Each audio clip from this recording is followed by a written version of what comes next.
Hi mga inday! So tanghali na naman, it's luto time na naman ang inday nyo. So for today's video nga mga inday, ayan ang ating lulutuin ngayon. Iprito lang natin yung at pakuluan ko lang yung gulay mga inday, then lagyan ko ng naka-preserve na mantika. And then, meron kaming tira kagabi na baboy, init ko lang yan mga inday at itong shell, isasabaw ko lang yan. So, mag-start na tayo mga inday, ayan na nga, nagpainit na nga ako ng kawali at mantika. So, nung kumulo na ang mantika ay nilagay ko na ang isda mga inday. Ayan, inayos ko nga lang yan mga inday at takpan lang natin yan para hindi matalsikan ang ating skin. Charis. Then maya-maya nga mga inday, ayan, binaliktad ko na ay okay na yan mga inday. Ayaw kasi nila mga inday ng malutong, kaya ayan, tinakpan ko ulit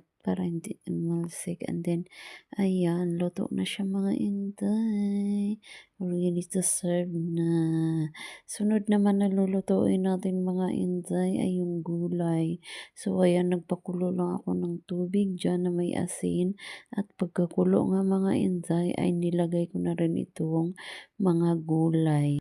Pagkatapos nga mga inday, ayan, halo-haloin ko lang ng konti at takpan natin para maluto yung ating gulay. Then after ilang minutes mga inday, ayan na, luto na siya mga inday at nilagyan ko na ng mantika na naka-preserve mga inday.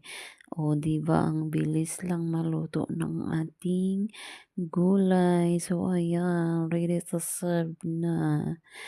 At sunod naman na lulutuin natin mga inday ay ayan, nagpakulo lang ako ng tubig para sa sabaw. Pagkakulo nga mga inday, nilagay ko na ang luya at maya-maya sinunod ko naman yung shell mga inday. So ayan, nilagay ko na rin kay mabilis lang din naman maluto yan. And nilagyan ko na rin ng kunting asin, pangpalasa lang.